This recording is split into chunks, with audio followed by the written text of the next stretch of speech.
I'm sure a lot of you guys remember the old ceremonial hunting tradition of eating the heart out of the first animal you kill. Meat from those organs are among the most nutrient-rich foods on the planet. You can get those same benefits your ancestors craved via convenient daily capsules from Heart and Soil. Find out more at heartandsoil.co. And remember, use code MeatEater for 10% off your purchase. Outdoor adventure won't wait for engine problems. Things like hard starts, rough performance, and lost fuel economy are often caused by fuel gum and varnish buildup. Seafoam can help your engine run better and last longer. You simply pour a can into your gas tank. Hunters and anglers rely on Seafoam to keep their engines running the way it should the entire season. So pick up a can of Seafoam today at your local auto parts store or visit seafoamworks.com to learn more. Welcome to the Wired to Hunt podcast, your home for deer hunting news, stories, and strategies. And now, your host, Mark Kenyon. Welcome to the Wired to Hunt podcast. I'm your host, Mark Kenyon, and this is episode number 111. Today on the show, we're joined by Whitetail Properties land specialist and whitetail habitat consultant, Jake Ehlinger, to talk about micromanaging small properties for big deer.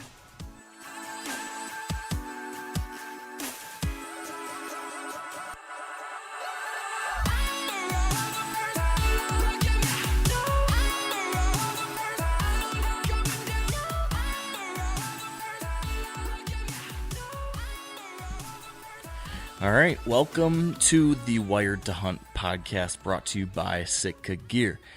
Today, we've got a terrific guest, someone who's actually nearly my neighbor as he hails from South Central Michigan. And he's someone who's got a vast amount of whitetail knowledge to share, and that's Jake Ehlinger. He is a whitetail habitat consultant and currently is a land specialist for Whitetail Properties.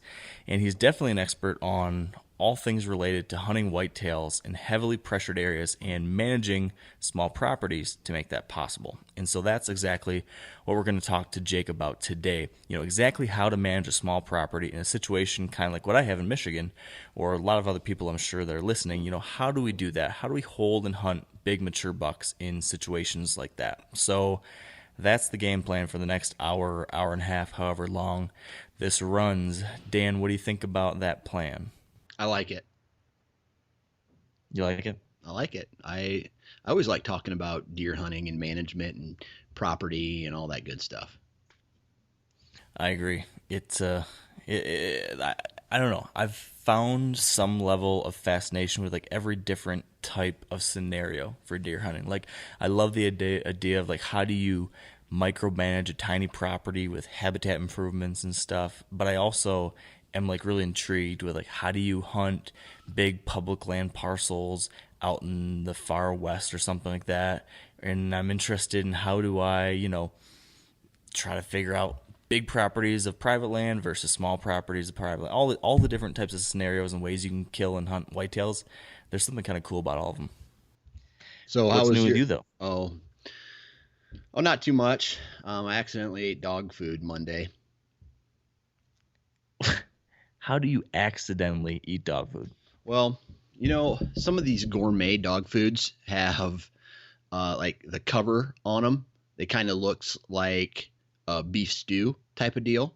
And so for some reason, my wife decided to get this gourmet dog food. And I came home and I was in a hurry because I had to record a podcast. And all of a sudden, you know, I pull this can out, I look at it, and it on the front cover is like rice and beef and carrots. And I was like, oh, that kind of looks good. So I didn't, you know, real fast, put it in the There's bowl. no way this is real. There's no way this is real. This is real, Mark. This is real. Have you ever been? This is your real life? Well, it was on Monday.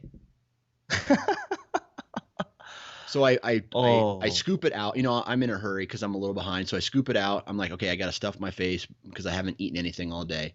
Throw it into the microwave, turn it on, and I pull it out and I'm like, well, maybe it's just a cheapo brand. So I put a spoon in it, put a little bite in my mouth, and I'm like, that doesn't taste like beef stew. So I looked back at the can and it said Purina on it. And so that was the last time I ate dog food. Dude, you realize that there are so many people listening right now that have serious questions about your ability to read, Function. to reason, to Yeah. function as an adult. Well, also, this even blows my mind. Well, I tell you what. First off, I'm not proud of it, right? Second off, you add 2 kids into the equation of your life and your mind disappears. Like you are so scatterbrained all over the place that, sometimes you accidentally eat dog food. Dude, I'll tell you what, this is a clear indication of your state of well-being right now. I'd say, I think all of us need to be a little concerned about your well-being if you're at the point where you're accidentally eating gourmet dog food.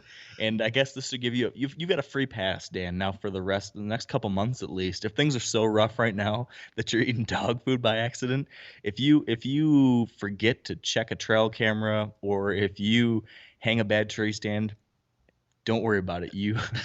It's understandable. Well, that stuff's important. All right. Like accidentally eating dog food really is like, oh no, I accidentally ate dog food. Now, if I put the stand in the wrong spot or forget to turn the trail camera on, that's a big deal. That has bigger repercussions than accidentally eating dog food. I suppose so. What did you tell your wife about this? No, I didn't. So really, yeah. I mean, it was a little embarrassing. The only thing I asked her to do was, hey, can you do just me a little? Yeah. Hey, can you do me a favor and not put the dog food, the gourmet dog food, next to the serving size canned food items that we have in there? She's like, it could be a little, mistaken. And then she's like, why? And then I didn't say anything. So. How would you describe the taste, real quickly here? Kind of like dog food. I don't know I can't relate to that. I'm not sure what that means. I've never eaten dog food. I know. I mean, it had kind of a beefy taste to it,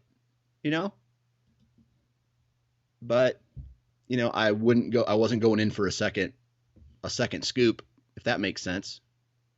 Yeah, it does. So I'm going to do you a favor here. I'm going to move on from this topic.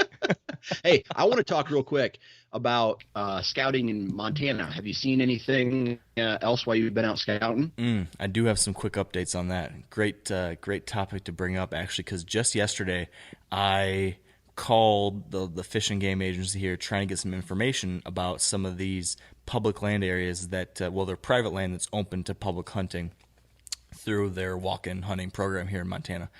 And basically, I've had some maps I'm looking at that show these properties, and so I was targeting a handful of these properties that I've been trying to start to scout from the road and stuff, and I was going to try to get on them and walk around to try to figure them out a little bit before I come back and hunt.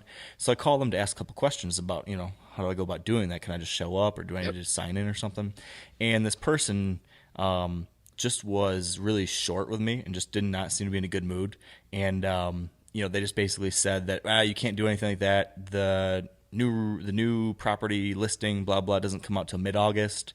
And every time I had a question about anything additional, they just said that, well, you gotta wait till August 15th. So I got completely shut down, and I just kind of was stammering on the phone for 30 seconds. I didn't even know how to handle this response I got. But long story short, I was bummed out about that because now, what properties? I have no idea where I can hunt because they can't confirm whether or not these properties are open to the public or not. So I can't go scout. I can't do anything like that. So last night I'm like, well, what the heck am I going to do? I started thinking, should I just start knocking on doors, try to get private permission somewhere? These are all things I was starting to think about last night, but I thought, I'm going to go for a drive in this general region again and just try to again get a better idea of where the deer are, where some of these better bucks might be. And 2 good things happened. Number 1, I saw 5 shooters. I saw some really nice bucks, probably in the 130 to 140 class, I'd say. Some definite mature deer in the general area that I'm looking, which is encouraging. And then the second thing that was a a bit serendipitous would be that as I was riding back from this deer drive, I saw a black bear, which is cool. He came around across the road. And then number 2, as I'm driving back from my drive, there's a truck and trailer off the side of the road. And they wave me down, I pull over, and they've got a flat tire. So I end up helping these folks get back to their house, try to get a jack, and all that kind of stuff. And after, chit-chatting and stuff and helping them along, they mentioned that they own a bunch of land in the area and that I'd be welcome. Lucky son of a gun. Yeah, and they said I'd be welcome to hunt it. So, that isn't for sure. I've got to, follow up on it and everything. But based on this encounter last night, some really nice people, I might have a place to hunt. So very lucky. I've never had that happen before. You always hear these stories about getting lucky like that and running across someone who happens to have a place you can hunt, and finally it happened to me. So I'm not complaining. I had a friend who had a situation like that. He headed over to Illinois to do a quick scout, a quick scouting, because he wanted to go hunt in Illinois, and he was looking around. So all this property in this area that he was looking around had been leased, and leased by outfitters, and I guess some notable outfitters that have do really good at management. We're talking, several Boone and Crockett deer every year. And so he's driving down the road and he sees this lawnmower on its side in a ditch. Well, luckily the guy riding it was not hurt, but he ended up helping this guy tip a lawnmower back on and help him drive it out of this ditch. And this guy owned 25, 30 acres. And then that's how this guy, he's like, "Hey man, I see you got all these bow hunting stickers on your truck. You bow hunt?" And the guy's like, "Yeah, I'm actually down here looking for, places to hunt." He goes, "You're more than welcome to hunt my place." And it was just an overgrown pasture that hadn't had cows in it for 30 years. So he puts the trail camera up, and just I think 3 Boone and Crockett deer were making their way through that area in between these 2 bigger chunks of timber. So he got real lucky. Yeah, that's awesome. You shouldn't do good things to try to get a nice reward, but every once in a while, it's kind of neat that karma comes around, I suppose, right? That's right. So you got to start doing nice things for people, Dan. I do nice things for people every single day. I know it. I'm kidding. I open doors for people. I tell random strangers, hey, things like, "Hey, you got some nice teeth in your mouth." You have literally said that to somebody? No, I've never said that. But that's one thing people don't comment a lot on is teeth. That's true. Maybe you could make somebody's day. "Hey man, you got some good teeth." I'm thinking that we're really quickly about to get side railed. So I'm going to drop some sponsors here pretty soon if we don't get the guest on the line. Yeah. So we've covered dog food, we've covered Montana scouting, we've covered compliments. So I think that's a great place to end this intro. And we're going to take a quick break for a word from our partners at Sitka Gear. And I'm actually in their basement again recording, as I told you a second ago. And we'll take a word to hear from Sitka, and then we'll give Jake a call. So we do want to give a big thank you to Sitka Gear for their support of this podcast. They've contributed in a lot of ways that helped us keep this show on the air, most notably at the moment by letting me record here. And today, I wanted to mention briefly one of their new pieces for 2016, and that's the Fanatic Light Bibs. These are similar in form and function to the original Fanatic Bibs, which I love, but the big difference here is that while the originals were super insulated for those long, cold, November or late season days, these Fanatic Lights, they offer a much thinner, gridded fleece insulation, which is going to make these perfect for those early to mid-season sits. And what's super nice about it is if you layer some kind of insulation underneath, you could probably rock these right into the later parts of the year. So it's a very versatile lower body piece and something that I know I'm going to be wearing a lot this year. In addition to all of that, the Fanatic Lights have got great hand warmer pockets and full two-way zips that go up and down the pant legs, allowing you to vent when you're walking to keep you from sweating when you're going in and out of stands, or just make it easy to get them on and off, maybe before a hunt, after a hunt, whatever it might be. So I'm excited to try these this year, and if you would like to learn more, you can visit sitkagear.com. And now, let's get back to the show. With us now on the line is Jake Ehlinger. I screwed it up last time. Sorry, Jake. Welcome to the show. Hey, thank you, Mark. Great to be on the show with you, and good to be with Dan as well. Absolutely. Well, we're excited to chat, and this is one episode where we occasionally have these episodes. We had one a couple weeks ago where me or Dan or both of us are selfishly particularly interested with our guests because we think they can really help us, and I think you can really help me because we have very similar scenarios. We're right down there in South Central Michigan, hunting similar properties and similar types of areas at least. So I'm looking forward to picking your brain about how you've had so much success here in Michigan, and I think a lot of other people will be able to have some things they can learn from you too. But I suppose before we get too far into that, Jake, I don't know if you knew this, but I actually first heard about you from my friend Corey. Dan, you know Corey. Yes, I do. And Corey had told me about this guy who he used to bring his antlers to get Euro mounted. And he told me about this guy, Jake, that lives down in such and such area, and he'd brought some antlers over, and he remembered once, it was either, I think, your house or your barn or something, you'd brought him out there back, and you looked out over the back of this building down into this lush food plot, and he told me, oh man, this is just the coolest place, this beautiful food plot, and all these deer coming out. He's like, that guy really knew what he was doing. And so ever since then, I was like, I need to meet Jake. And so since then, we've been able to meet, we've been able to chat, and it's been really great getting to know you and learn from you. But for those who don't have that background with you, Jake, could you tell us a little bit about what you do, what's your background, and what you're doing today related to deer and whitetail habitat? Sure, Mark. I started a business, Habitat Solutions 360, about 14, 15 years ago. And my goal at that time was to try and help the small landowner who had lived all the trials and tribulations that I have, is in wanting to hunt bigger and better deer, hunting in southern Michigan, high pressure, with non-cooperative neighbors, to kind of sum it up. Mm-hmm. And so I spent a lot of years young in my life learning everything I could about whitetail deer, and I was lucky to have permission, probably when I was in my early to late teens, to hunt on a really nice property in Hillsdale County.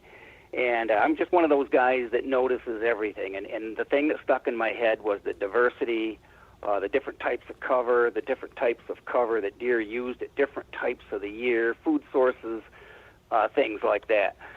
So, when I was in my early 30s, my wife and I were lucky enough to buy a 67 and 3/4 acre farm here in Lenawee County. And from the day we closed on it, I came out here and I started making changes immediately, from planting trees to trying to increase the cover, trying to figure out where the deer were bedding, if there was any bedding, and those types of things. So over the years, my background has always been, prior to this business, I was a mechanical engineer in the high-speed automation business in the Detroit automotive world. So I'm a real detail-oriented guy, a lot of drafting and engineering type of thought processes. So when I built this business, I thought, well, why can't I do this just like I did all my proposal work when I was an engineer? So I put the plans together, basically started out with written plans, very detailed written plans, and then my design layouts that I do of the property itself. I take the satellite photo and I reproduce that in a hand drawing. And I draw the kind of detail that a lot of people in this business won't do. And I break it right down into, every screening, every bedding area, the separation of does and bucks and that sort of thing, stand locations, entry and exit strategies, really get into a lot of detail. It's just been a blast to be a part of and grow this business. The Achilles heel is the amount of time and detail it takes out of me to provide that kind of service, so I can only help so many people a year. And through this business, I became associated with the people that own Whitetail Properties about 4 years ago. They saw some of my YouTube videos, were really intrigued with what I was doing, and asked me to come help them with some of their Illinois and Missouri properties. And through that relationship, really got to know the guys, and they asked if they could film some of the techniques I do and put it on their hunting show. which I had no problem doing. And they said, geez, you know land so well. You're so good with people. You're so passionate about what you're doing. We're thinking about opening up Michigan as, another one of their states to put land specialists into to sell hunting lands and farms. So they offered me the opportunity to work directly with them, representing the company as a land specialist. And Whitetail Properties has come into Michigan about a year ago, just about this time last year. And so I went ahead and got my my real estate training, took the test, passed the test, and now I'm a land specialist for Whitetail Properties Real Estate as well. And it's such a good, both businesses benefit one another. The properties that I do designs on and help the hunters, they're saying, geez, do you know of any property for sale? Or, geez, you did such a good job on my property. I've killed some great bucks, but I'd like to take this 40 acres and turn it into 100. Do you know of any properties in the area to sell? So it's working out really good as a companion business. Wow. So that's pretty much how I got to where I'm at today. That sounds like a pretty fun gig. I gotta believe there's a lot of fun times out there on those properties, whether you're selling them or managing and improving them or just talking to people about them. It really is, Mark. I've been blessed to be able to see so many different properties, so many different habitats that deer use, and be that the urban environment, the deep woods, the Midwest, deep ravines, or just what we'll call billiard table flatland that you would see in certain parts of central Michigan and central Ohio and Illinois. And so deer are deer. They all react in similar situations, but depending on topography, you're going to do a habitat plan a little bit different, So, yeah, I take everything I learn from each property, and at this point, I think I've been to just under 600 properties in the last 14 years. Wow. And so that is a heck of a lot of data I can throw into my brain to help out the next guy that calls me and wants me to do a plan for him. Yeah. So what I kind of want to do, what I'm hoping we can do, is I'm hoping we can kind of mine all of that data that you've accumulated to help each of us as individuals better look at our own properties or our own situation and apply some of these things you've learned, hopefully. And I thought it might be interesting if you're willing to share taking a look at your own property, or at least the property that I've read about in the past that I know you've done some work on. I'm not sure if that's still the same one. But that 67 and a half acres or whatever, is that still the farm that you hunt the most or manage the most of your own? Yeah. Oh, it is. It's the only farm I hunt in Michigan. One of the you can travel throughout the Midwest, go to a lot of different states, hunt some great deer, hunt in some great areas. To me, the biggest challenge I like is trying to based on I have certain I call it realistic expectations. I'm certainly not going to produce and grow multiple Boone and Crockett's on this small farm, okay? But I really enjoy doing the work and getting the best deer that I possibly can have grow on this property. And just to give you a little background, it's it's your typical half-mile deep.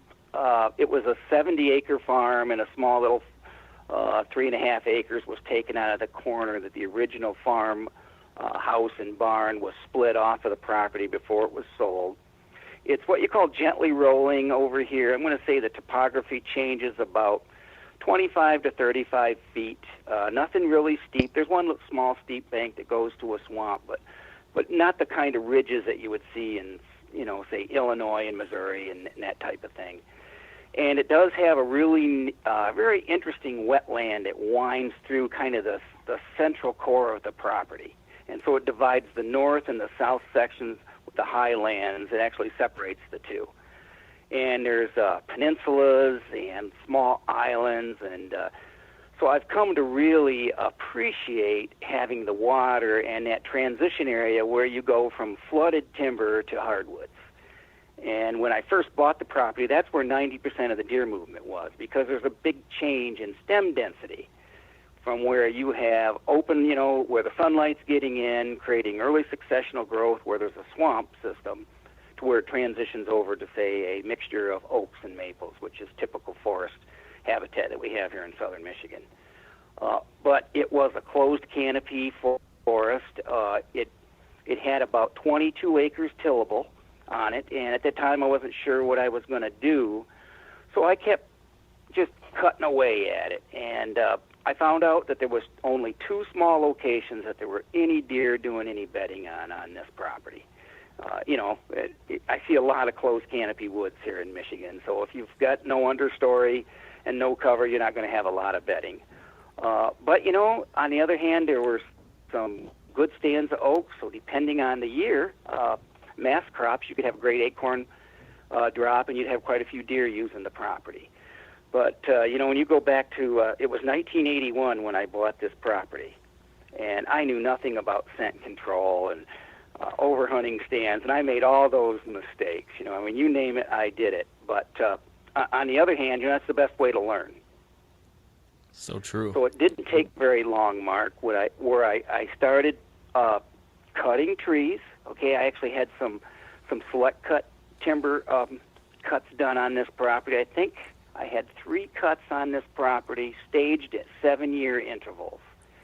And once in a while, I'd have some good cutting situations that took place where I did get a lot of early successional growth, and right away I had deer bedding in them.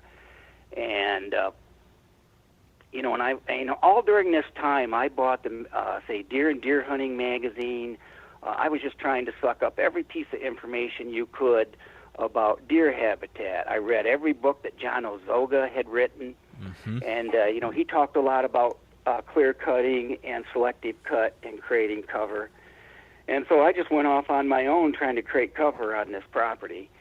And probably in the, I'm going to say, mid-'80s to early '90s, people were discussing food plots. So I started getting into, rather than leasing my farm out for corn and soybeans and that type of thing, telling the farmer, hey, I'm going to take this 7 acres and I'm no longer going to plant it, and he'd look at me with that, what are you doing look, because he doesn't want it taken away, and he thinks, what am I, and he said, what are you going to do with it? Well, I'm going to make deer habitat, And he thinks you're really so crazy. My wife and I got 2 sons, and at the time, though, both my boys were probably, mid to late teenage years.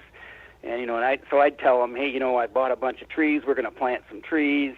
And, they would disappear on weekends. You wouldn't even know where they were, because it got to be a lot of work. But the truth is, it was a lot of fun, and we planted all kinds of conifers and hardwoods as well, and mast, different type of mast trees that were not common from around here, and really got into, growing food and creating cover and turning it. At the time, I didn't realize what I was doing, but I'd been on one property in central Hillsdale County that I had permission to hunt, that there were pods of trees. Rather than trees being in a block, they didn't seem to make any sense, but you felt like you were in a maze when you walked around. So I basically emulated that and planted trees in all, a few straight lines here and there, but a lot of crazy groupings and fingers and points and alcoves. And it ended up taking 7 acres, and over about 10 years, that 7 acres developed into just an incredible core area of buck and doe movement, and great food plots. And it just so each year I would learn. I'd learn from my successes and evaluate my failures, just like anybody. But got real good at planting food plots, and then really got into the technique of hinge cutting. Started hearing about it, started reading about it, had friends of mine that had tried it or been somewhere where they had seen it done, and got into hinge cutting, and that completely blew things up on this property as far as, instant success for bedding and predictability of deer movement. And then from that I learned, what the size of a hinge cut you should have. And probably, I'm going to say, mid-'80s, early '90s, we had a really bad ice storm here one year. And you've seen it, right there where you hunt. Sometimes we'll have an ice storm in February, and it'll never get warm enough, and the ice hangs on the trees for weeks. Mm-hmm. So what I had a peninsula that went out into this swamp, and there was about 12 to 15 red cedar trees that might have been, 6 to 8 inches in diameter, but 20 feet tall. Well, all that ice took those trees and just bent them in a big arch. And anyways, after the ice thawed, those trees never returned in an upright position. So you had this beautiful arching that you could literally walk underneath. And it didn't take long for me to figure out that's where all the bucks were bedded. And then I started trying to copy all that, either pulling trees down with ropes and, hinge cutting and stacking trees on top of each other to basically duplicate that effect.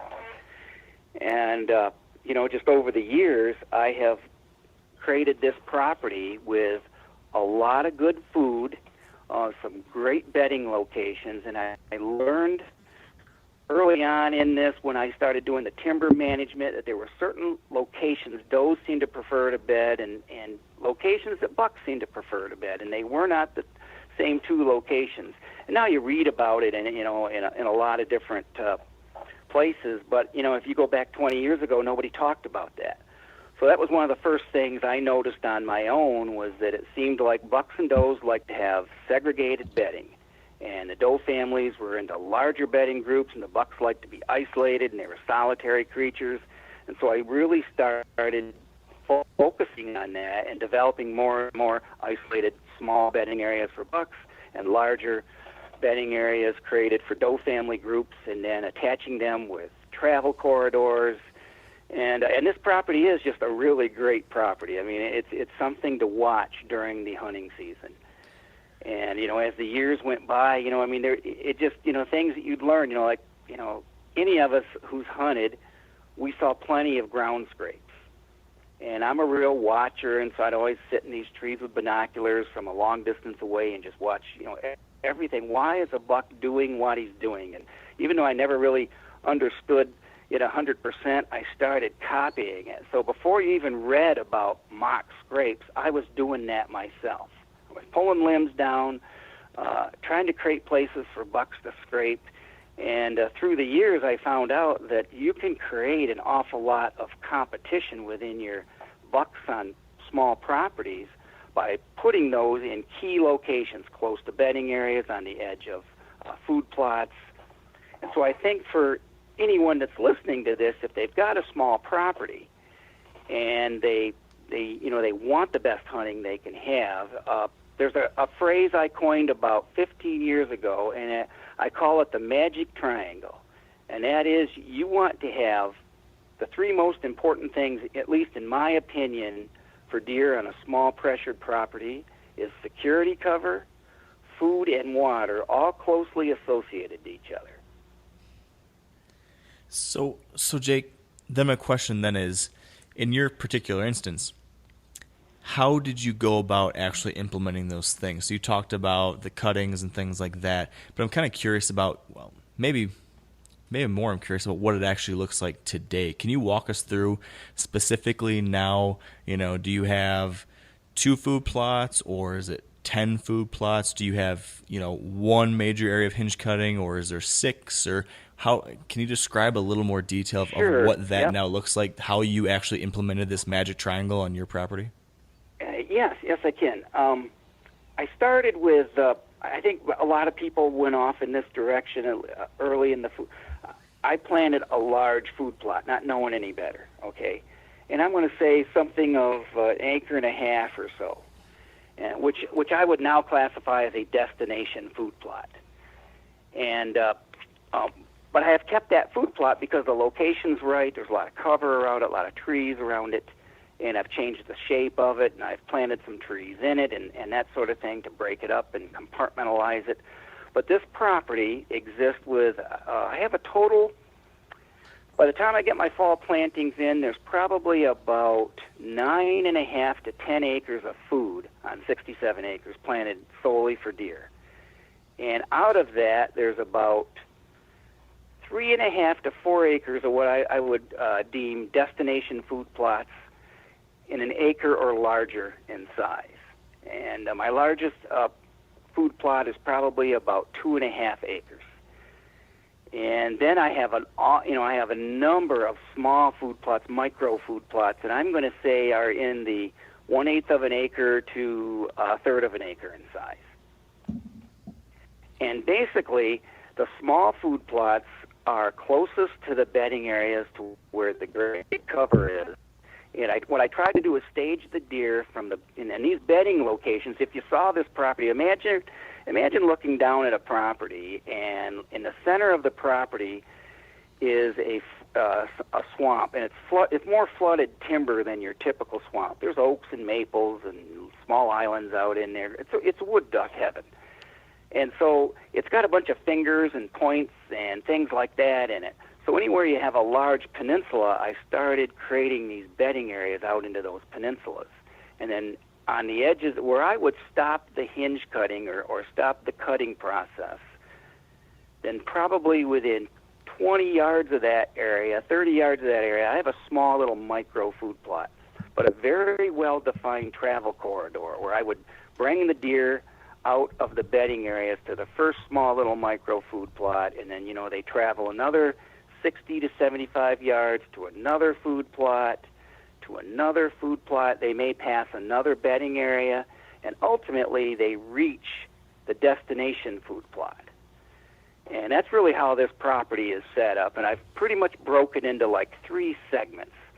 So imagine three small properties, all with that design, contained within this 67 acres, if that helps you understand. It does. It sounds like a beautiful picture. Yeah. What did you design first? Did you put the destination plot first and then design the rest of the property around that? Or did you find a bedding area and start from that end? Actually, I was working on the woodses before I was planning food plots, so I actually developed the bedding areas first. And then you created... And it was a natural bedding area to start with. I mean, I would jump deer in there not knowing any better at the time, trying to hunt a spot in November, not understanding, that I was going in at the wrong time of the year with poor scent control. So I knew deer preferred this particular peninsula. And to this day, it is the greatest bedding peninsula on this property. Then from there, so you had a bedding area, and then did you create, knowing that they're going to a destination food plot, are you able to basically influence deer movement between this bedding area and the destination plot with these micro plots and these other little thick areas on your property? Yes, Dan, that's exactly what happened. And, throughout this process, I was planting trees. I had different tree ages. I had trees that were 3 feet tall, trees that were 15 feet tall, all these different diverse tree, species. And then I would have open areas where I was planting warm season grasses. And what I found is you can take a 5-acre section of a property and create these micro habitats and deer socialization areas that deer like to spend a lot of time rubbing, scraping, showing off to each other. Food, there's bedding close. There's half a dozen small food plots. And then I was real specific about mowing these 3-foot wide travel corridors. I really, I bought, now you call it a DR field and brush mower, but at the time this one was made by a company called Swisher. And it was a 30-inch wide walk-behind brush hog. And I probably bought that 30 years ago. And I started connecting every food plot and every bedding area with a 30-inch wide mowed path through the woods, through the hinge cuts, through the warm season grasses, through the spruce trees that I planted. And I never did any path with any straight lines to it. It was constantly winding.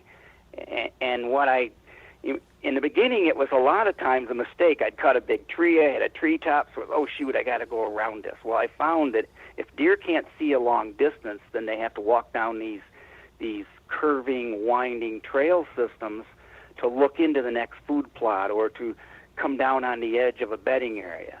And during that seeking phase that we all love to hunt, I use this term compartmentalization. I like to take what was 10 acres of a wide open field and make it so deer can't see any more than 30 yards anywhere in there.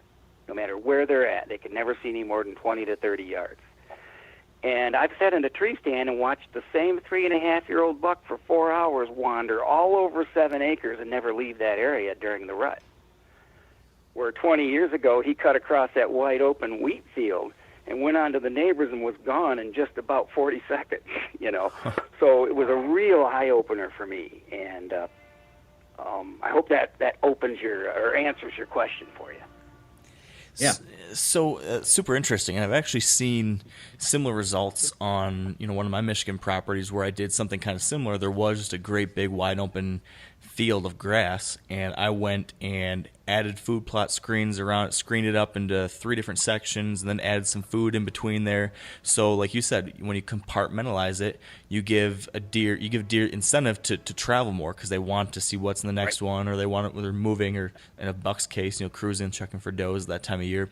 Also, I think that also provides a greater level of security during daylight. It also reduces stress. I think I've read a lot about how, for example, doe family groups will feel more stressed if they're a whole bunch in one area versus split up into their own separate, more covered, secure regions. So there seems to be a lot of benefits to that. But I'm kind of curious, we've heard about all these changes you've made to your property, from adding the bedding areas to the micro food plots to the destination food plots, and creating this core region where there's so much activity.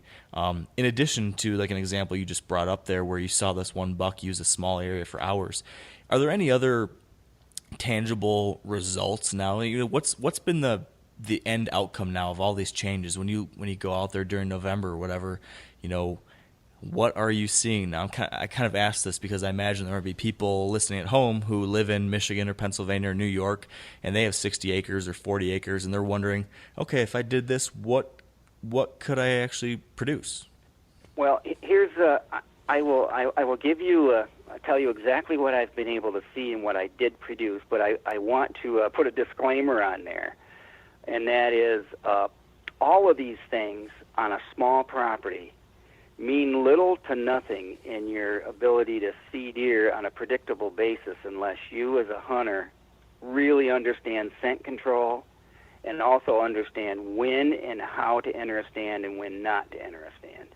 And so that's part of what I teach each one of my clients, is not only do I go through all these habitat changes, but boy, I'll tell you, if you really want this to work, because you're going to put all this time and energy into it, scent control is highly important. And then, don't enter a bedding area the first week of November or first week of October. Okay, you know how everybody can't wait for October 1st. Counting down the days. So what do? They get on their camouflage, and they had their stands hung since August, and they go right into a bedding area. Well, at that time of the year, it's really, really hard to get into a bedding area in the morning and beat the deer there because the rut really is not happening yet.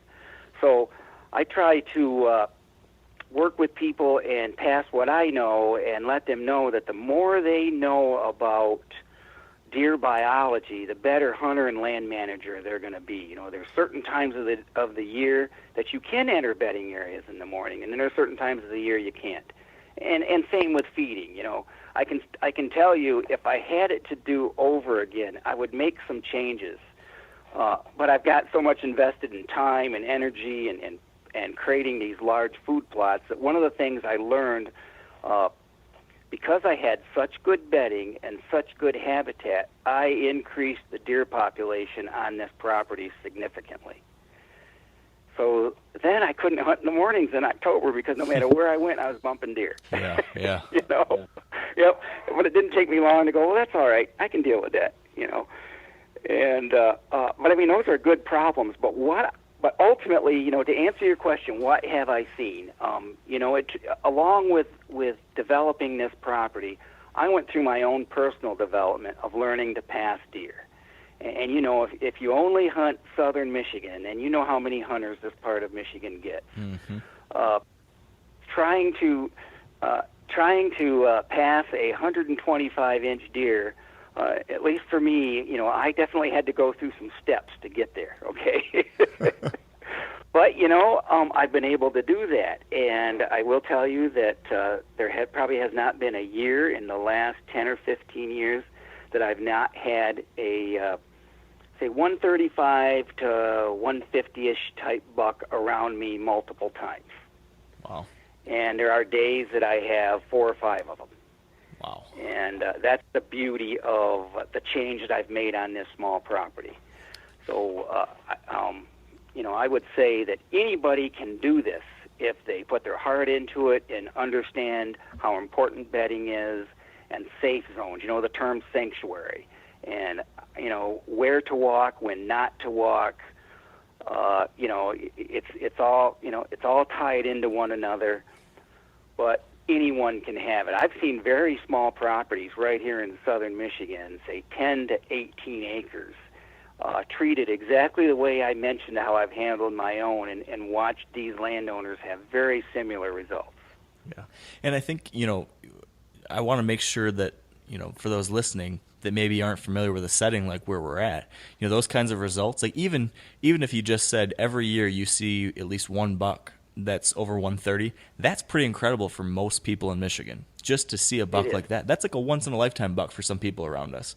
And except for people that are working like you are to manage these properties, or if you happen to live in an area near an area like that, or have a great sanctuary or swamp or whatever it might be. But there's some guys like Dan in Iowa where that's like an average Tuesday.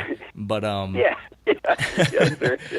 But in these situations, like to say that you're seeing multiple deer like that, I mean that's really impressive to me, because I know, even for me, heck, I'm not very often seeing deer like that ever in that area. So it really seems like there's proof in the pudding to what you're doing, and it's fascinating. To this day, I'm constantly learning. I'm always trying something new. There's not a year goes by that I don't come up with some crazy idea. And my wife says I'm just an absolute deer-crazed man. And I usually give it about 2 or 3 years before I will then offer it to my clients. And I have just recently, I'm going to say in the last 2 to 3 years, focused a lot with going into bedding areas, and irregardless of how that bedding area is created, whether it's a hinge cut, a combination of a select cut timber harvest and hinge cut, or say a clear cut, or just say an early successional growth. Maybe it was a field and it hasn't been planted in 15 years, and it starts with grass and weeds, and now you've got, all kinds of different things, including autumn olive growing in there. One of the things I've keyed in on are these small little alcove openings within the bedding structure itself. And I go into those openings and I kill them with Roundup. I cut everything and I kill everything. I spray it, and then I come back and I seed it heavy with about 60% chicory and about 40% Durana clover to actually have the kind of food that bucks crave in November in a bedding area. Because if you understand what a deer goes through during the day, they bed, but they still feed. Every hour and a half, 2 hours, they're up and they've got to feed a little bit. So I've used this philosophy to do this on my small property, to hold these bucks in my bedding areas and keep them close so they're not moving around and exposing themselves and getting in trouble. Yeah. And what I can tell you is my game cameras and my last 2 years' experience has proved that it's working. Interesting. So then you're holding those bucks there with these terrific bedding areas that have both great cover and great food, but how are you taking advantage of that from a hunting standpoint? Are you eventually going into those bedding areas during the rut, or are you always hanging out of the sanctuary and hunting the edges? It's a combination of two things. But I will tell you that I cut a very, really, you'd have to see it to believe it, and I'd love to have you come out here and see these sometime. I would love that. But I cut these very distinct travel corridors from the core section of the bedding area through that opening and right out past my hunting stand. And these travel corridors are from 30 inches to 4 feet wide. I've got trees cut parallel on each side, never thick enough to be a wall. You want it porous enough so a deer can go right or left anytime it has to.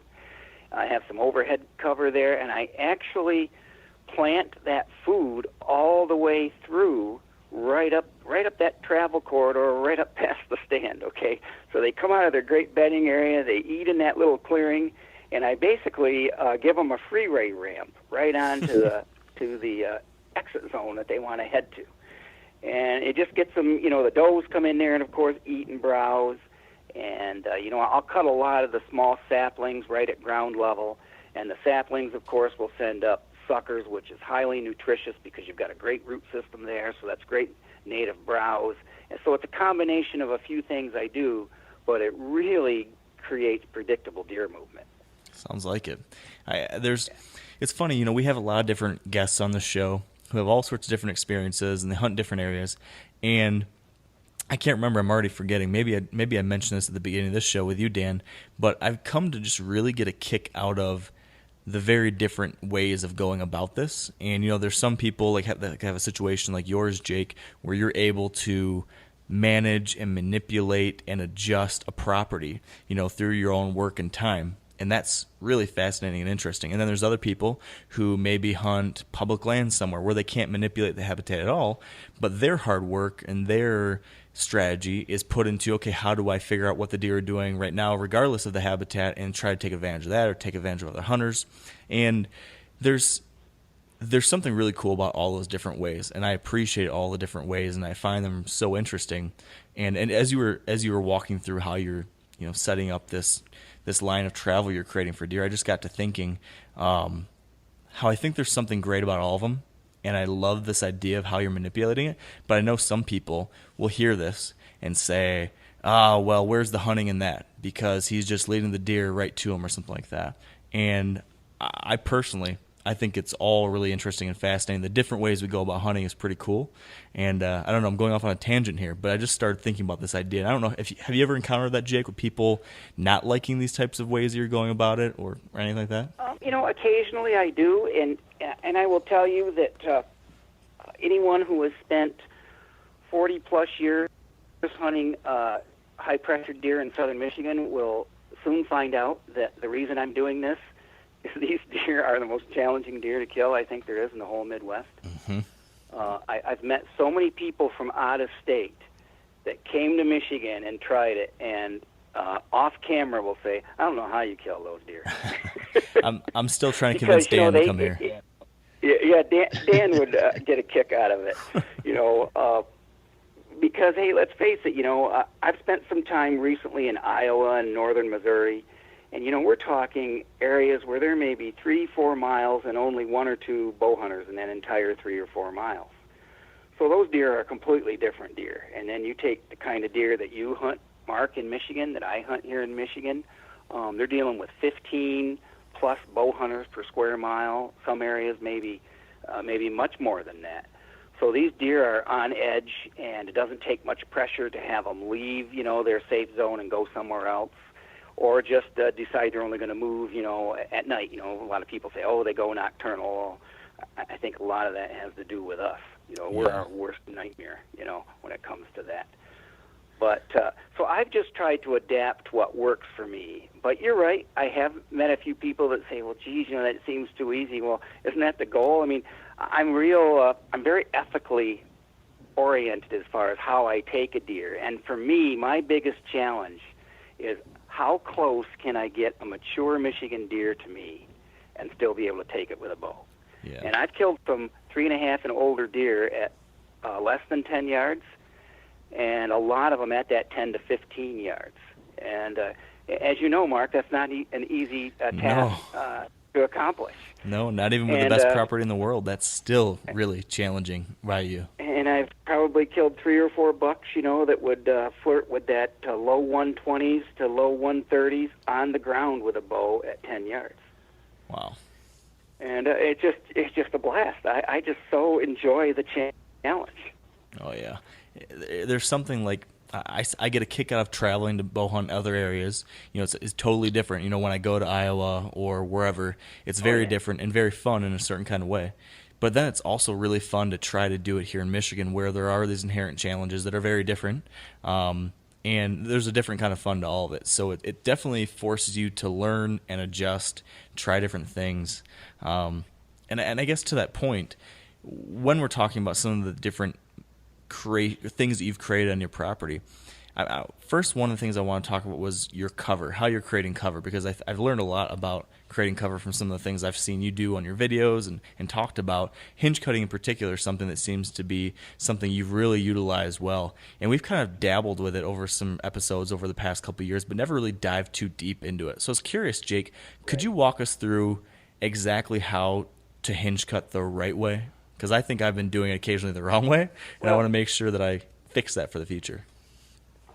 Yes, and rather than get into the mechanics of hinge cutting, because I think everybody, there's so many videos and pictures available.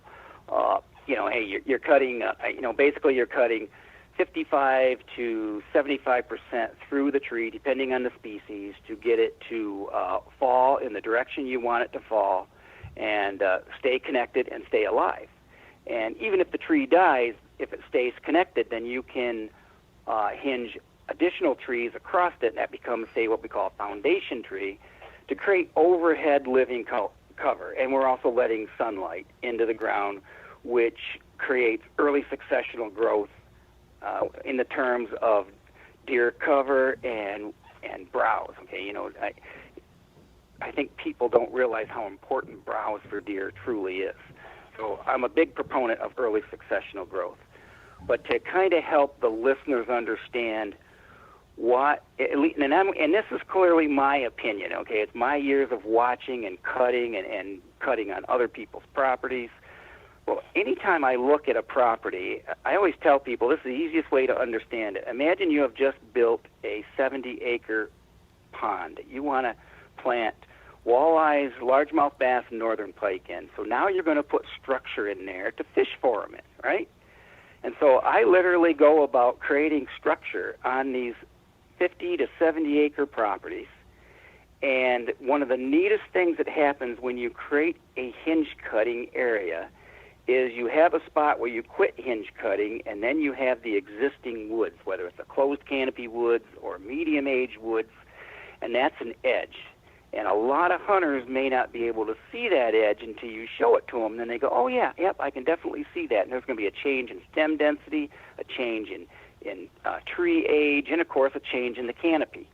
And that is where probably 75% of the deer movement takes place. So I use the edges. I actually create my own pinch points with hinge cuts. People say, well, I don't have any natural funnels, and I don't have, well, crap, you can make one. Give me a half an hour with a chainsaw, and I'll make you a good one. And it's just, it's really cool to manipulate deer movement and have them go where you want them to go, because anybody that has a small property has clearly got a lot of locations they can't easily get into and get out of without bumping deer. So if you can come up with the great location that's easy to get in with screening and easy to get out of, then you can create, a larger hinge cutting area for bedding, and then create pinch points and what you call neck down funnel areas with low cut trees that they don't bed under. But I hope that sort of answered the question. Ideally for deer bedding, the canopy of the hinge cut has to be, pretty much chest to head high. You want deer to be able to walk underneath, move around, and lay down. And within that hinge cutting, where you're going to have trees going in different directions, you've got to go back in there and cut trails for deer to move from one location of the hinge cut to another.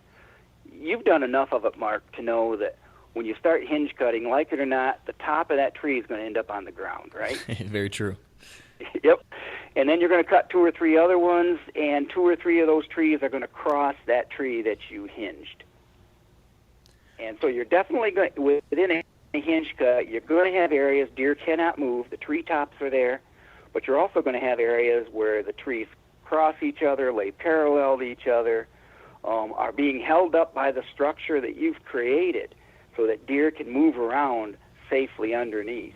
And I think this goes back to what I observed many years ago when I told you the story about the cedar trees that got bent over by the ice. Mm-hmm. These deer really liked that overhead canopy, and that's when the light bulb went off for me. So I was just watching that deer did this, from a natural situation, so why not just start doing it myself? Right. Makes sense. Now, Jake, there seems to be two different camps that I've kind of encountered when it comes to, creating or manipulating bedding areas. There's some folks that like to just create an area, a general region, and there's some people that like to have a region but then try to create actual individual beds that they think maybe a buck would use based on some criteria. Which do you believe in either one of those is better or the other? I've had success with both. I will tell you for myself, when I create what I call the doe family bedding group, and that's going to be a large area because let's face it, doe families are multiple deer in the fall. Okay, you're going to look at anywhere from 7 to 11 adult does and young fawns all bedding together because they're a related family group. So that's going to take an area, say a quarter to half to 3/4 of an acre of a hinge cut to create what I call these bedrooms for deer to bed in. But I may not go in there and clear out the individual areas. I'll go in and clear some areas and give them locations, but nothing like I will for isolated buck bedding. And I may go 80 to 100 yards from that doe bedding area and find a isolated point or peninsula and build a isolated bedding location for one buck so that he can satellite that bedding area. Because the stress that does put on bucks until the time is right, they really don't want a whole lot to do with each other. So right. I've had good luck with both, but I think on a small property, I have had probably better luck with the isolated, identifying these 8 or 9 locations I'm making just for buck bedding. And then I've got these 3 or 4 locations I'm designating just for doe family bedding. And, more than likely here in southern Michigan, if you've got 40 or more acres, you're going to have 1, 2, maybe 3 different doe family groups that are not related. And that gets into that stress factor you mentioned a while ago. And that's the beauty of compartmentalization and having smaller food plots is now you can have unrelated doe family groups that compete. And everybody's seen them if anybody's watched them in food plots or on, say, bait piles, they stand on their hind legs and swat each other. So you can take the same idea from how they treat each other in a feeding situation and do that in a bedding location. You can produce enough isolated bedding locations large enough for multiple deer for these family groups to each have their own spot. Now that doesn't mean they won't rotate from one to the other. And because wind, there's so many factors involved. Like I said, I run cameras and I test stuff all the time, and I note everything from barometric pressure to wind direction. So, you might have a doe family group of 7, a total of 7 antlerless deer bedding in one area today, and tomorrow the wind direction is completely opposite and the temperatures are different, and now they're bedding 40 yards away, facing a different direction, entering and exiting from a different direction. So I love to build a Hotel Hilton for 100 guests and, 100 rooms, but I'll let those 30 guests pick the rooms, okay? It's a good analogy. Yeah. Now, correct me if I'm wrong, Jake, but for most of the things I've seen and heard from others, when you're thinking about doe bedding areas versus buck bedding areas, most of the time when you relate it to a food source, you're going to have the does bedded or creating your doe bedding group closer to the food source, and then typically a buck would be back behind that doe bedding group even further back into the cover. Would you say that's accurate, and is that how you typically go about trying to create these? That's a pretty accurate standard analogy. It is, Mark. Other than time of the year can have a big impact on that. If we have really cold weather and deep snow, these does are going to move so close to the food that they're going to literally be right on the edge of it. And so part of my holistic plan for every property is winter thermal cover, which is going to be in the form of Norway spruce and white pine or a mixture of both up close to the food, so that you don't really expect those does to be bedding in there in mid-October, but you would in mid-December. But what you're getting at is, yes, I like the bucks farther back, and I like the does in a designated, so you stage where these deer are bedding. You've got a layer of buck bedding areas, and a layer of doe bedding areas, and then of course you've got the food. Okay, interesting. So I'm curious, Dan, over there, what are your thoughts on this? This is a little bit different than your situation back home. Right. I mean, I got a lot of questions, but in regards to the different locations of the doe versus buck bedding areas, you mentioned a smaller type of bedding area for a buck, but is there anything different that you're doing, or are you still hinge cutting? Are you still, clearing some areas out, or are there two different things that you're doing, one for doe and one for buck? In general terms, the process is quite identical, but I will tell you that the isolated buck bed is generally going to be 3 or 4 trees hinge cut in a tight, isolated area, and I'm going to create an area for one deer to bed. I'm going to cut a number of logs, what I call backstops, that are going to be 18 to 24 inches in diameter and 4 feet long, so that I can set some of those logs, say, on the north side of where he would bed, and then some on the south and the southwest side, so that depending on the prevailing wind, he can put his back up against that, and look downwind and then smell what he can't see from behind his back. And then what I will do is I will hinge cut a number of trees around this bedding area low to create what I call fringe cover, so that when he's bedded in there all by himself, he feels like he's not out in the open, okay? It's a small enough, you're really talking about doing a 10 by 10 area, if you were trying to give, provide a dimension, 10 to 15 feet long, 10 or, 3 or 4 trees hinge cut, creating a really nice oval that's 4 to 5 feet long. And I actually I use a shovel and I flatten them out. I cut every tree, every twig, and I also put about 4 inches of pine needles in them, just like it was my lab laying down. Wow. And I've had the best of luck with them. I mean, I've gotten, a lot of bucks using them. Go in there and you investigate, and the hair's everywhere, and I've found some real nice antlers in these beds in the wintertime. And so the buck bed is small and by itself. And Dan, to help you a little bit, one thing we didn't talk about is topography. If you're in areas of terrain change, say 40 to 50 foot terrain change in ravines and things like that, then you deal with it a little bit differently, because there's what's called the military crest, where you've got a point and then it drops off pretty steep on the end of that point, and that buck typically likes to be right out there just before it drops off. And then the larger, more flat region, 50 yards backwards on that point where it's more flat, that's where the does bed. So does that kind of explain things for you, Dan? Oh, yeah.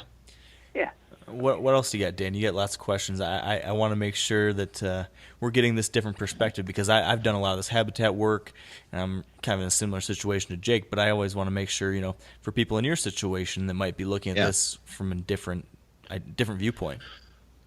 So, you're talking about your property is, over 65 acres. Mark, I don't know what your property is. How big is your farm in Michigan that you hunt on? Yeah, the main farm I hunt is 90. 45 is cover, 45 is 90. Tillable. So dropping it down all the way to like a 10-acre piece or a 20-acre piece. Obviously, people who own those type of, those number of acres have less room to work with. But can you relate those property or those principles to a smaller piece just on a smaller scale? Or are there more things that you have to consider, like neighboring properties when you're, putting a plan together for your actual piece? Yeah, absolutely. The neighbors, and depending on the neighbor and what's going on the neighbor's property, can either make it, work really well or make it almost impossible. If you happen to have a neighbor that's, say he's got 45 of his buddies there every weekend and they're shooting their pistols, probably not a good place to put bedding. you know. Yep. And believe it or not, I've run into these situations in this business. And but ideally, you know, say maybe you've got a neighbor and he's interested in hunting, and he's got 4 or 5 tree stands right along your property border, you know. And I think that's a normal Michigan scenario. People run into that. So you have to look at, well, you know, how can I develop the property and be strategic and be somewhat competitive? How can I get these bucks older? Maybe that neighbor shoots the first. He doesn't care about deer age structure, so he shoots the first year and a half old that comes across the fence or along the fence or whatever. So there's things you have to do as far as where you establish the bedding areas. Screening is a great tool that I use. You know, so in the process of hinge cutting, there's a number of different heights that you hinge cut depending on the purpose you want to use them. You know, bedding is a high hinge cut, screening is a low hinge cut. You're literally building, you know, imagine building a fence with trees that are laying sideways. And of course, deer won't bed underneath trees if there's not sufficient room for them to bed. So you can create great screening, get sunlight in there, get early successional growth, and maybe create a wall, and then 40 yards from that wall deeper into your property, then you build a bedding area, so that then a lot of the deer movement is farther away from the neighbor's property. But every property, depending on topography, you know, the all-important water, I can't say that enough, how important water on a property is. And the natural water is great, but if you don't have it, I've seen some creative guys that I've worked with that have, you know, done everything from the small plastic tubs to sinking a well and, you know, investing some money in creating a natural pond and that type of thing. But water is definitely important for deer. They've got to have it, and it creates edges and monocultures that you're just not going to get without it. But any small property can be tuned in, you know, to literally know where the deer are bedding and know where they're feeding, and then it's up to the landowner to be disciplined enough to not hunt when it's the wrong time of the year and enter and exit at the right time, and of course use scent control. All right. Now, before we move on to the next question, we do need to take a very quick break for word from our sponsors of this episode, the Whitetail Institute of North America. And today we've got a few quick tips from Whitetail Institute employee John Cooner in regards to perennial food plots. So first, John, what's the difference between perennials and annuals? Okay, perennials are basically plants that are products that are designed to last for more than one calendar year from a single planting. The annuals are plants that are designed to last for part of one calendar year. Say, for instance, from spring through summer, or from, you know, during hunting season, or through winter, fall to spring, that sort of thing. So then, how do you choose the right perennial option for your own plot? Right, there are so many options out there to choose from. It can really boggle the mind. Of course, you know, you can talk to your friends. They'll tell you what works well for them in your area. You go to a farm supply store, they'll be able to tell you different kind of seeds that are appropriate for a certain planting time, like cool season or warm season. Our products run a very broad gamut. It's very easy to select the right product with ours. We've got a little product selector on our website, and we design our products. They're almost entirely blends. Because it's rare to find, if ever, you find one plant variety that does everything you want it to in terms of attraction, nutrition, longevity, fast growth. So we use compatible forages of different types, and then test them individually and together to see which ones give us the best overall performance. You know, we get calls sometimes. People say, you know, what's your best product? And my answer is always, what's the site like? Is it a good soil or is it a light soil? Is it something you can get into with equipment or not? Is it sloped? Is it not sloped? Do you want a perennial? Do you want an annual? You have to run through those factors to get a really good answer. And that's what that product selector does. It's a little program I wrote, and I remember when I did it, I was thinking, you know, I can look at a food plot and I know in half a second what I'm going to put in there. I thought, well, how do I know that? And I realized what I'm doing is taking all of our products and putting them into a mental bucket, excuse me, and then running through a series of short questions, about 3 or 4 in a certain order, and culling things out as I go And when I get to the end, I have one or maybe even several forages that are ideal that will produce optimum performance in that specific situation, that soil type and slope, equipment access, time of the year, and all that. If you'd like to learn more about Whitetail Institute's perennial food plot options or to check out that product selecting tool, you can visit whitetailinstitute.com. And now let's get back to the show. So we've talked about two corners of this triangle you brought up in the beginning, the bedding, the water, just a little bit here. But what about some of the food tactics that you use on these small properties, whether it be your own or your clients? Do you have any advice for small property owners when it comes to trying to establish a food source or improve food sources or anything like that? It's kind of a big subject, but I'll try and go through it pretty quick. I guess if I had my choice, I always tell the property owner to focus on cover, because if you focus on your cover, you're going to produce way more food than the landowner realizes at the time. Woody browse pretty much is responsible for about 20 to 40% of a deer's daily diet. So if you're good with creating early successional growth, you're producing a food plot, you just don't know it, okay? Mm-hmm. Depending on the soil conditions, you can have the greatest food plots in the world when you have, good loamy soil with great nutrients in it. And then I also see that it's yellow blow sand, and they can't get a weed to grow in it. When it does rain, it's the moisture's gone in just a day or two, so it's a lot of work to grow good food.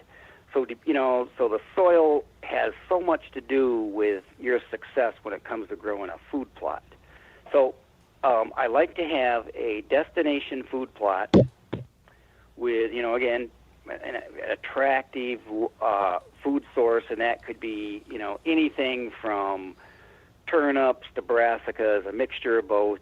And I also want multiple small micro food plots that go from that destination food plot back towards the bedding area, and it's somewhere in between those micro plots and the destination food plot where your hunting setups are going to be, to take advantage of that deer movement from bedding, where they stage and go from one small plot to the next, and eventually they hit the destination food plot just before dark, like 15, 20 minutes before dark. That's the idea. Doesn't always work that way, but generally that's how it works. Yeah. What are your thoughts on positioning of these food plots on a small property? My intuition and what I've seen a lot of times is people talk about trying to have these food plots away from the edges, more towards the center portion of your property. But then are you more at risk of your neighbors blowing out bedding areas if your bedding areas are on the outsides? If you could pick the perfect scenario, or if you could create this perfect scenario, how would you like to position these things? Well, I'll tell you what, you go back 20, 30 years ago, the few people that were talking about managing properties then always talked about putting a sanctuary in the center of the property and the food along the outside. So imagine that. You've got deer in the center of your property, now heading in a direction to leave your property right at dark. And I would just as soon, especially with small properties, put all the bedding along the outside edges of the property and put the micro food plots around, say, the interior one half of the property, and then the center of the property is where the destination food plot is. So then the deer are staged bedding along the outside perimeters of your property, moving towards the center of your property right at dark. And that way, they're not moving across your fence going over to your neighbors. And if you're trying to say maybe get that 2.5-year-old to a 3.5 class, or to get that 3.5-year-old to 4.5, because that's your goals, you'll have better luck doing that. Yeah. And that's a lot of my property is set up that way. I actually have a property border where I've had a few years of problems. People hunting on the line, I caught them hunting in my stands, and it's the farthest edge for me to reach the property, so it's hard for me to get there. I don't hunt it all that often, but it's a good location. And ultimately, what I did was I took that entire property border and hinge cut it. and turned it into bedding and thick cover. It's the best thing I ever did. Wow. Interesting. So speaking of those types of issues, you talked about the challenge of getting a buck from 2 to 3 or 1 to 3 or 4, and then dealing with, neighbors that might have different goals or whatever it is. When it comes to small properties, do you have any advice for those people that are trying to get those older age class bucks other than some of the habitat? Have you found there's any relationship things or other ways to go about, better being able to implement the age part of quality deer management? Well, I mean, there's no doubt that one of the best things you can do is talk to your neighbors and try to establish just a friendly rapport with, hey, this is what I'm doing, and I'd really like to hunt older age class deer, and see where they stand, okay? And as you know, Mark, and you probably know a lot about these too, Dan, deer management co-ops are really popular here in Michigan for that reason.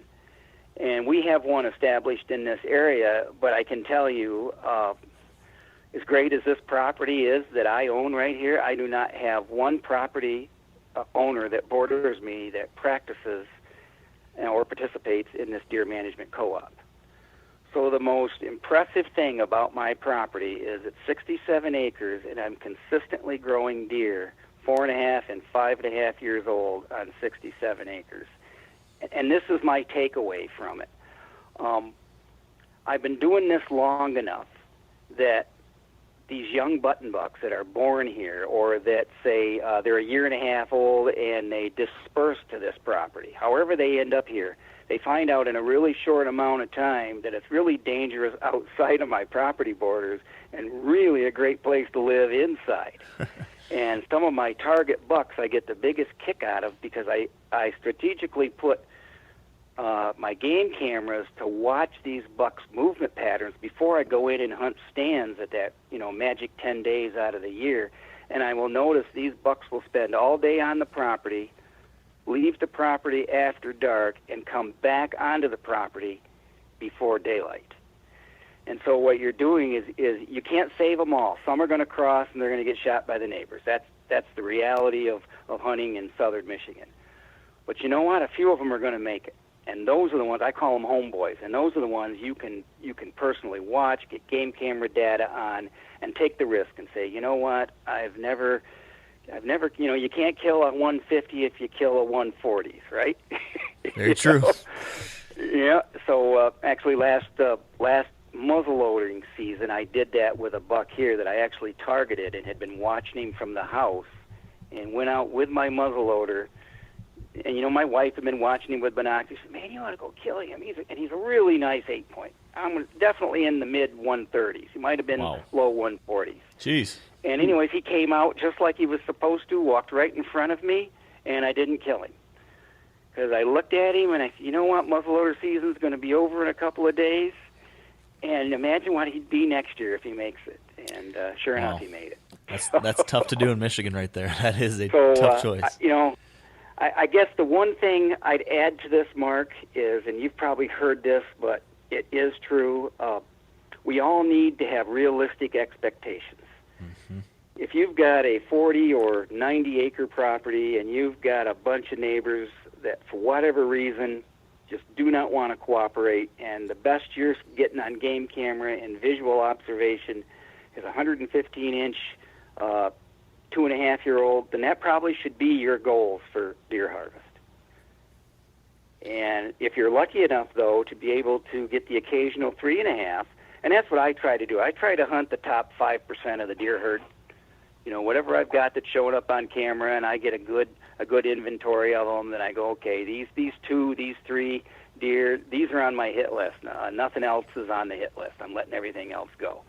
And if the neighbors kill them, and hey, it does. I see deer that I get pictures of, and I've got family that lives right next to me, and they do not participate in passing young bucks. So I see some really nice young bucks that I get pictures of, and then they call me and tell me they got a 6-point hanging, and I go over and I go, oh yeah, I know that deer. Yep. But it's in the grand scheme of things, it's just 1 or 2 deer, and I think that's probably another good piece of advice. I think people overthink it and get too worried about it. You know what? If you do things right and you focus on what you can control, not what you can't control, And I think, you're going to be just a lot more successful and just really have a lot more time and enjoy what you're doing as well.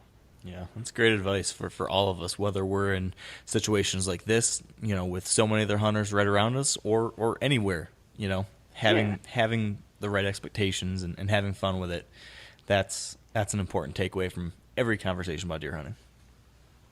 Now, thank you. I got another question for you, kind of related to my situation in Michigan, or at least the way I go about hunting in Michigan, is that I am very, very particular about when I hunt and how often I hunt. Even on a 90-acre property, like I mentioned, half of it essentially isn't huntable because it's just wide open crop field. So I basically have 45 acres to work with, and I very, very rarely hunt it, just when there's the right conditions, because I'm really concerned about pressuring those deer. And if I make one mistake with the one buck on the property that I'm interested in killing, I'm probably going to blow it. So for me, I spend maybe, my season in Michigan kind of looks like I'll hunt the first night or two if the conditions are right, and then I might not hunt it again until the rut, towards that beginning of the rut phase, because at least in my section, that's when I end up possibly having a chance of seeing some daylight movement from some of these deer. Maybe it's different, in a property that you're able to do as much work as you've done. But I'm just curious, when it comes to hunting these smaller properties in heavily pressured areas, what are your thoughts on the timing of when you hunt them, or anything related to that? Mark, I tell people I want to be the invisible hunter. My goal is to extremely low pressure, exactly what you said, and then, I don't know if you know much about my scent control regimen, but some people think I'm absolutely crazy. But I do everything I can to eliminate human odor, and of course you can't. But I only hunt at the right time of the year, and again, conditions have to be right. And I'm lucky enough to live here, and we built the house so that we can have great viewing. And so I do a lot of scouting from my kitchen windows. That's a nice situation. I watch the food plots, and I've got, 12 acres of warm season grasses, and I can see 30 to 40% of the food plot, my destination food plots, right here from the house. And I can go upstairs with my spotting scope, and, I can see 250 yards away and watch bucks and does. But yes, I think the best takeaway that a small property owner can take from my advice is the worst thing you can do is overhunt it, because exactly what you said in explaining your situation will happen. You'll tip off that mature buck, and they'll get so frustrated because they keep getting nighttime pictures of him, but they never see him. And you've probably been down that road, right? Oh yeah. And and it really is. It's a result of their pressure on him. And as you know, these Michigan deer, they're really, they are amazing survivors considering what they go through here. And so, yeah, I only go in under the right conditions, and probably like yourself, because I know last year you had early season success, and that dealt with cold front. Yes. And so I'm normally I'm a lot like you. I will hunt the first couple of days, and typically that is for me to take out one or two large does. If I've got enough deer based on my surveys to tell me I need to take a couple of big mature does out, that's pretty much my goal. I'm hunting, really not exactly a buck killing stand. I'm trying to kill a couple of big does. But, you never know if you might get a 130-inch deer come walking out that same exact trail at that time of the year. And usually then I back off. I just, I like to hunt grouse and woodcock in northern Michigan, and I'll do a little of that. I'm always busy working on, hunters' layouts and designs and habitat plans for this business, so I keep busy doing that, and I just run my trail cameras. And usually 2 or 3 days before Halloween, depending on the temperature and the conditions, I get a little more interested about trying to hunt these mature bucks. And last year, the best morning hunt I had was Halloween morning, and fantastic morning. Target buck came from the bedding area just like he was supposed to, following a doe. I mean, it was textbook. Less than 10 yards. I mean, everything was perfect right up until the moment I took the shot. Oh, But no. that's another story. That happens. Well, it does. That's the great thing of bow hunting is, if it's going to go wrong, it'll go wrong then. Nothing's guaranteed. Now, if I remember right, Halloween in Michigan, because at that point I think I was in Iowa, but a big cold front was hitting right around the 30th or 31st in Michigan, so that was probably what happened for you. Yes. Yep, and that's I really am a guy that keys in on cold fronts, and I love the northwest wind. Probably 70% of my hunting stand setups are strictly for northwest wind conditions. Every good buck I ever killed with a bow, evening or morning, was killed pretty much in a northwest wind cold front. And not that I haven't. I've killed some with the typical west and southwest wind, what you call the fair weather deer. But most of them are always moving under that cold front condition. Yeah, I'm a huge fan of the same thing, that's for sure. Oh, man. I have a couple of funnels that I've, number one, they're somewhat natural, and then I've enhanced them, and I've got the bedding areas there, and one is really difficult for me to get to.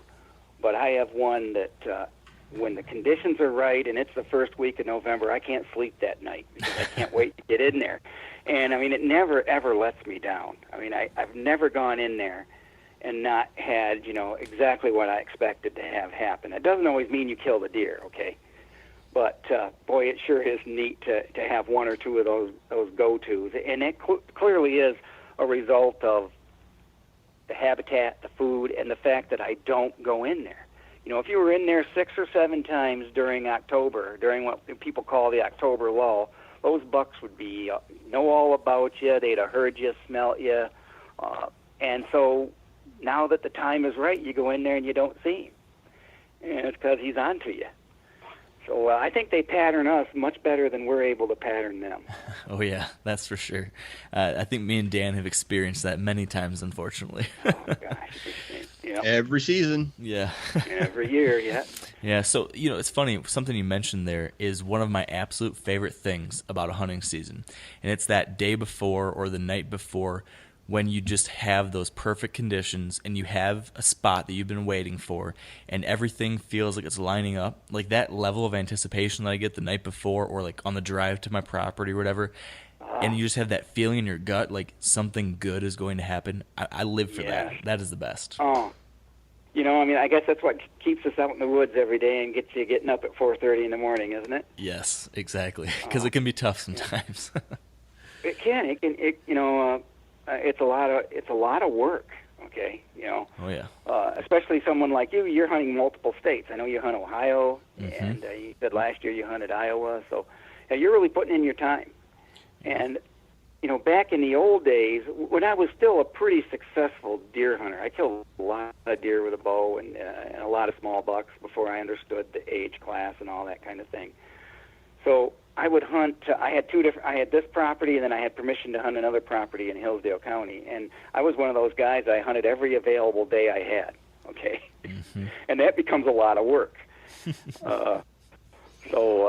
Yeah, I can only imagine, for the people that are in the business that, they're just into filming and they hunt 45, 60 days in a season. That's a long, cold season. Yeah, it can be, that's for sure. And kind of to that point, as we're talking about, this idea of not hunting your small property a whole lot, being really careful about that. I've talked about this sometimes in the past, and then you get people who hear that and they say, well, I want to hunt.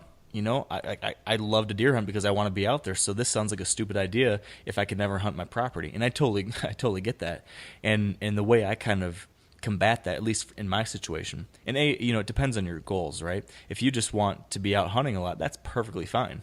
And, that's great. But if you are trying to kill a big or mature deer on a small property in a place like Michigan or wherever, you have to go about it a little differently. So for me, what that means is that, if I know there's a buck that I'm after, a mature buck, let's say on this main Michigan property or one of the other ones, I go into like mature buck hunting mode for that property. So that means this very careful timing, very few hunts just when it's right. But that doesn't mean I'm not hunting on the other weekends or the other days that I can hunt. I'll still go hunt somewhere. I just have, maybe it'll be a public place, or maybe it'll be one of the other properties I have Right. permission on, where I can just go out there and hunt, have a good time. But I'm not necessarily so concerned about, me actually seeing a mature buck or spooking a mature buck. Yeah, it's great. I'm out there, so I might have a chance, but it's in an area where I'm not as concerned about possibly blowing it on the deer I'm really after. So, if you can go out there and get a couple additional properties by asking for permission or finding a piece of public land that you can still go hunt and have fun on, but then be particularly careful in the smaller areas maybe that you are trying to be careful with that mature deer. That's one way to still get to hunt, but also have a chance at those kind of deer. Right. Yep. And I would say one of the things I have done on this property, and actually 3 or 4 of my clients in the last 4 or 5 years with similar sized properties have done it. I've established stands that I'm going to call them low productive stands, but good visual stands. So you're just dying to get out there and see what the deer are doing, but you don't want to even think about entering your good zones. I've got places that I can hunt that are literally 75 to 100 yards from my house. Probably not going to run into Mr. Big, but you never know. But hey, you can go out there and hunt an evening, and still see what the deer are doing, and use your, got your binoculars and glass, and see where they're coming in and out of the bedding areas and what time they're moving in. Because hey, let's face it, that's what we do all this work all year long, just for that short window of time.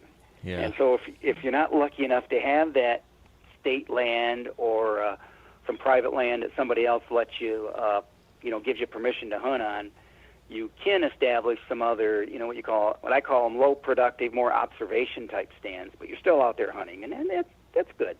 Yeah, that's a great point. It's a great idea. Dan, any other questions from you before we wrap things up here? I have one question, and I don't believe we quite touched on it. A lot of it's going back to creating bedding areas, but based off of how the property lays will determine where these deer are bedding on certain winds. So, for example, on a piece of property that I hunt, the south side of the property is all high ground, and then it all drops off on as it works its way north down to a creek. And all these little fingers and spurs come off of this huge valley, and it's like they're pointing north. So the deer like to bed there on a south wind. Now, the deer on a north wind aren't really bedding there because based off of the terrain, it's not beneficial for them to they don't have the wind advantage. Right. If they're bedding down at the end of those points. So are you making bedding areas on your property for every wind direction? Like the topography situation you talked about makes it extremely difficult. Probably the only place you could build bedding is on the south side, the highest point of the property. Say if you wanted bedding for north wind.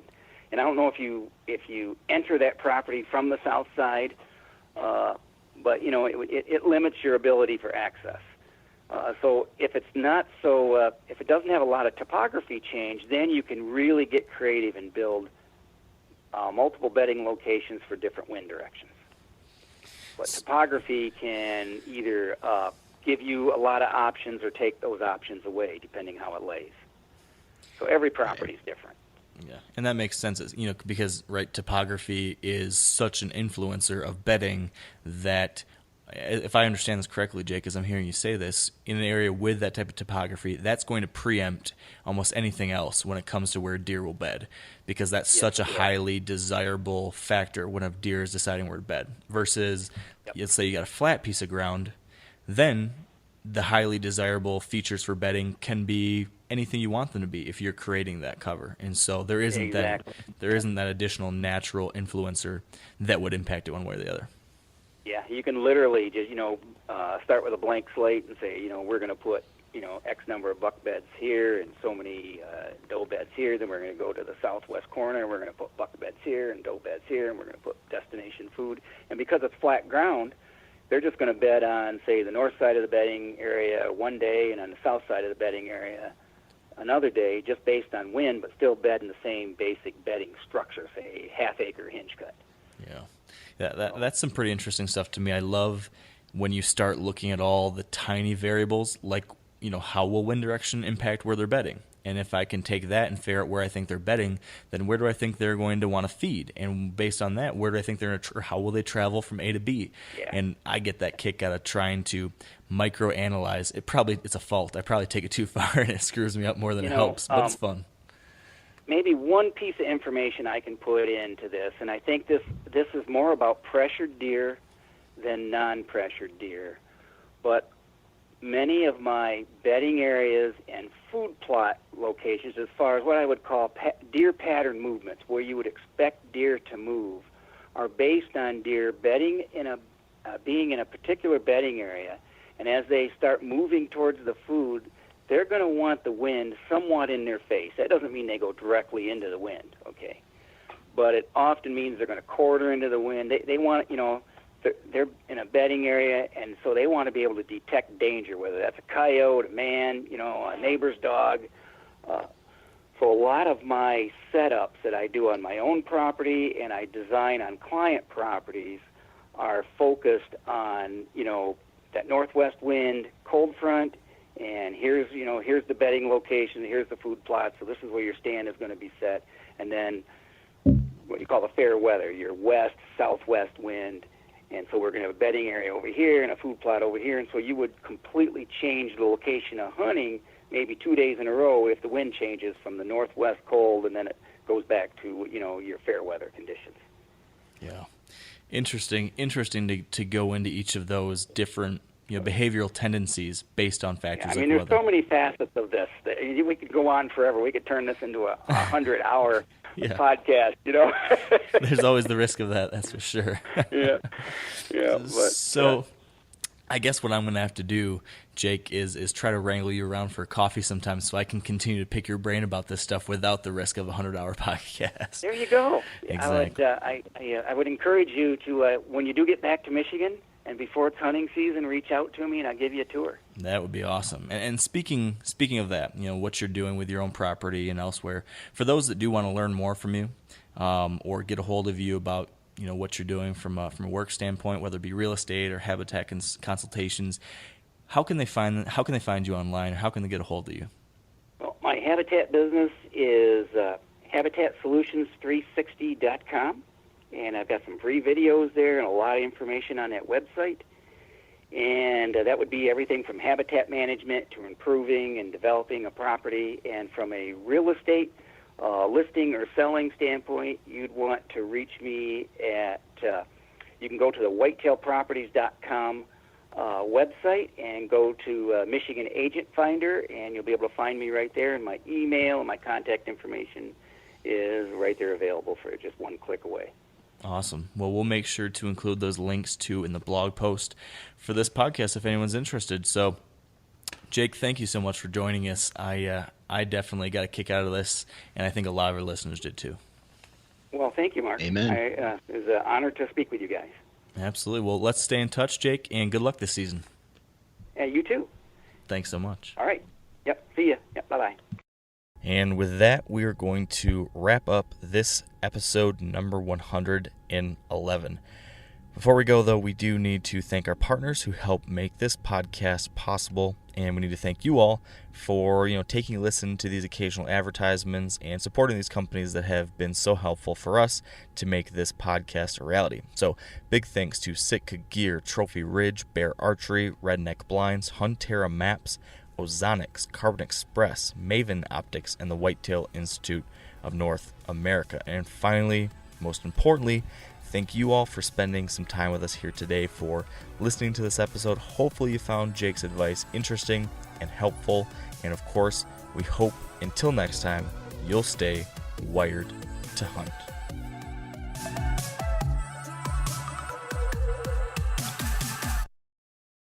I'm sure a lot of you guys remember the old ceremonial hunting tradition of eating the heart out of the first animal you kill.